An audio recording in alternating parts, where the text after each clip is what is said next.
Welcome back to the Dreaming and Doing podcast. Today I'm here with Adina Silvestri, Dr. Adina Silvestri, and she's a licensed professional counselor with over a decade of experience. And she's passionate about empowering individuals to overcome challenges and reclaim their lives. She has training in hypnotherapy, brain spotting, internal family systems. And one of the things that we're going to talk about with her today is her interest in writing. So, she is the founder of Writing Bravely, a course for using writing as a coping mechanism. And you're going to find out soon that she has a new book out. So, since this is the Dreaming and Doing podcast, this time around, we're getting to talk with people who are using creative modalities to allow people to tap into information that's maybe just below the surface. So, welcome, Adina. Thank you so much for joining us today. Thanks, Melissa. I am so excited to be on your podcast. Yes. And I forgot to mention that you too are a podcaster. So, you've got all these things in your back pocket. So, talk with us though about this writing piece. You're a therapist, you provide individual therapy to people, but you're also an avid writer. Like for as long as I've known you, I've been hearing about the things that you've been doing with writing, whether on social media, this book that you have now, your groups. Talk with me about your first exposure to writing. Like, how did you get into it?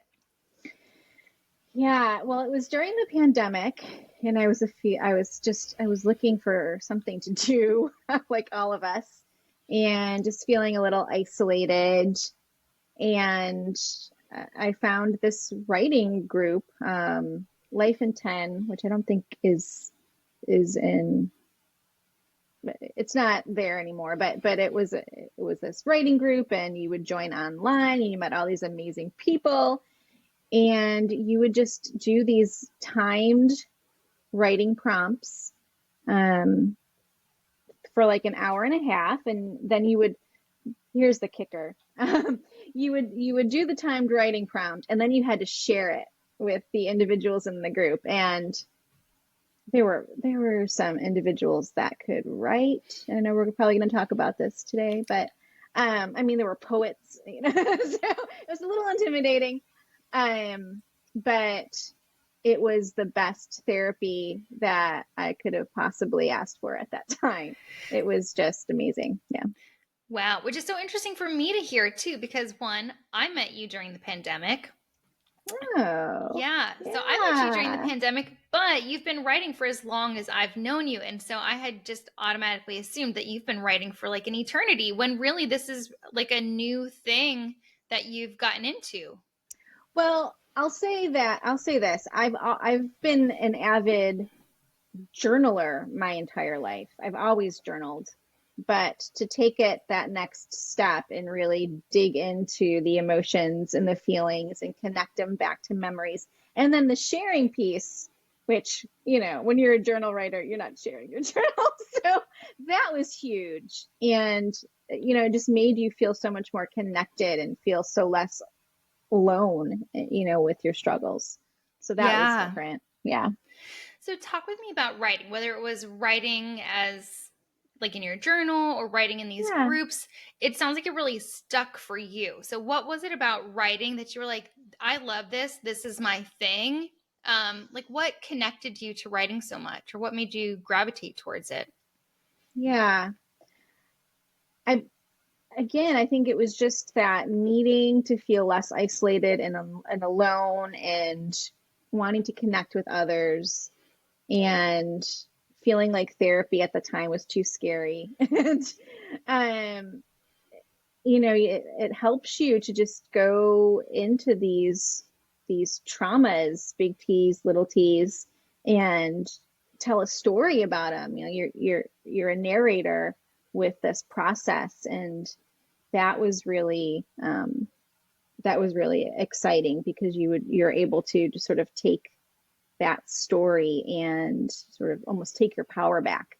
Um, and I could talk more about some of the research behind it, but yeah, that was really exciting for me.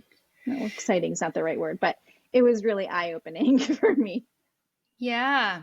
Yeah. Now, I occasionally use writing prompts, like structured journal Yeah. exercises in work in therapy with clients. And I find that there is often an initial reaction from people like, I don't know what to write. I'm not a writer. Or there's some kind of like discomfort around it that shows up. And I'm wondering maybe what you've seen with your own clients, your groups that you've been running, or even in the groups that you were participating in. What is it that you notice about people's initial reaction to the idea of writing? Yeah, some of them just don't like it. So I have a men's group, and in the first 5 minutes, well, I think it used to be longer, but we've renegotiated. In the first 5 minutes of the men's group, I have them write, and and I have some individuals in there that are um, very much against it.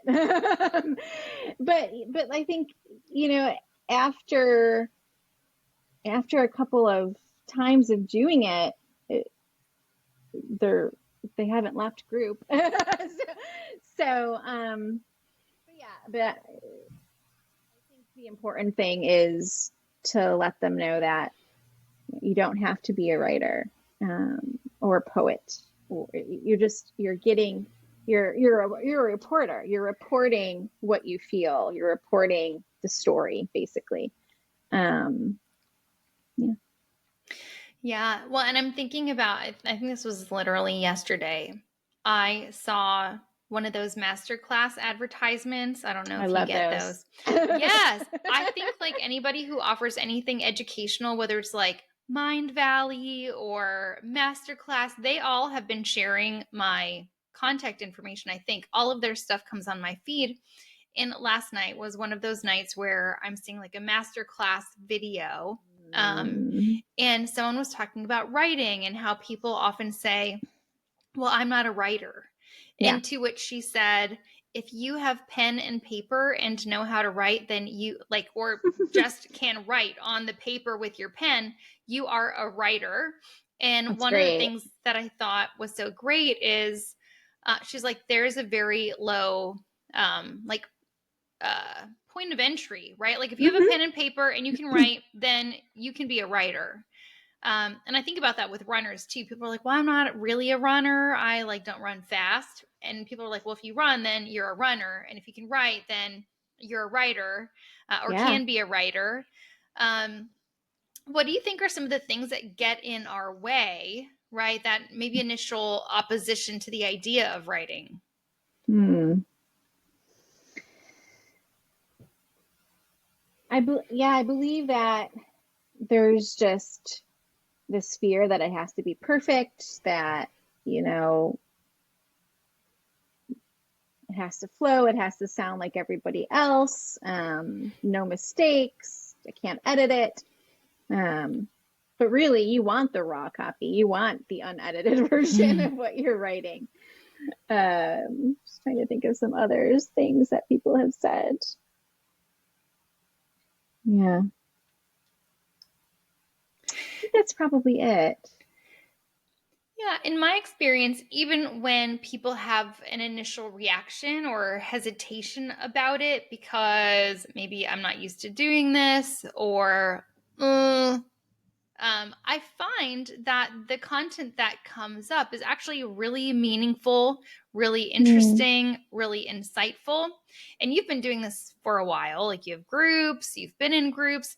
What is it that you find happens, or what type of content, insights, understanding come from engaging in maybe a structured writing process, or even maybe unstructured at that? Yeah, I think it's the afterward, the after of the writing, of when you're putting the pen and paper down. Uh, because, think back to some of those high school writing classes that you took, or maybe you've attended a 12-step program where you're required to write. Think about how you felt afterwards. You felt like there was like a lift. There's like, oh wow, I have more space now. Um, and there's just so many physical and mental benefits to writing that I can talk about as well that have been well researched. I would love to So, hear that. yeah. So, Pennebaker, who's out of University of Texas, I believe, he's pretty much the one that everyone sort of is like the guru of guided writing. I think he's published 200 articles, and he talks about how there's a cascade effect when someone sits down to write the first time. So when you sit down to write, you're acknowledging, yes, this happened to me. And then you're going through this pivotal event, you're putting structure around the event, you're organizing it, you're labeling it, and then you're starting to have these emotions and feelings associated with it. And towards the end, there's a pattern that starts to develop because you're seeing how is this event tied to previous things that happened in your life. And that's where the meaning making occurs. And so now that you're understanding it better, you're not constantly thinking about it, the cognitive load has lifted, you're sleeping better, and the research goes on and on to talk about the mental and physical health benefits are plenty Yes. And after you're going through this. Yeah. I love that part about sleeping better, Yeah. because that's one of the things that I'm often talking with people about is using writing as a means of getting things out of your head on the paper so you can go to bed. And I don't think that this has ever been expressed, but I know that it's happened with me. There's a real fear surrounding like writing down traumatic events because you're having to tap into it, right? Mm. Versus just like sort of intellectualizing. You're using both parts of your brain, and it's a full-bodied experience. And so I guess going back to your earlier question, that would be another thing that maybe isn't verbalized, but I'm sure is on people's minds. Yeah, I love that point. I know that in some of the journaling books that I have referenced, I know that sometimes the authors talk about having your grounding strategy. So that way, as you start doing the work, so whether that's containing your writing time by using a timer so that, like, I know that this is coming to an Mm-hmm. end, I'm not going to be looking at this forever, or maybe having a picture of something that is really grounding, like a pet, a loved one, or even a word or a quote or a phrase that brings you back to the present. Mm. And so I'm wondering, what are some things that you might do in your work that helps people be grounded so that if they're like, wow, I'm going to a really dark place, I feel like I'm crawling into a cave and I need to make sure that I can come out of it. What are Yeah. some strategies that you recommend to help people make sure that they have a way to come back out? They're not getting caught up in difficult material. Yeah. So I do a lot of internal family systems work, and with that work, we're tapping into parts that have been burdened, and we don't need to go into the IFS work, but I will say the connection here is that there's always a meditation that I introduce beforehand, and I'm always talking to my clients about their safe space, like where do they go, where they feel the most grounded, the most relaxed, the most safe, and then just sort of pulling that in there and letting them know that they can go there anytime they want. Um, so sometimes it's a cue that we talk about, or they just will go there naturally. Yes. So you kind of had mentioned that there's like journaling and there is structured writing. Yeah. Talk with us about, for anyone who's like new but curious about writing, what exactly is the difference between journaling and like more structured or even therapeutic writing?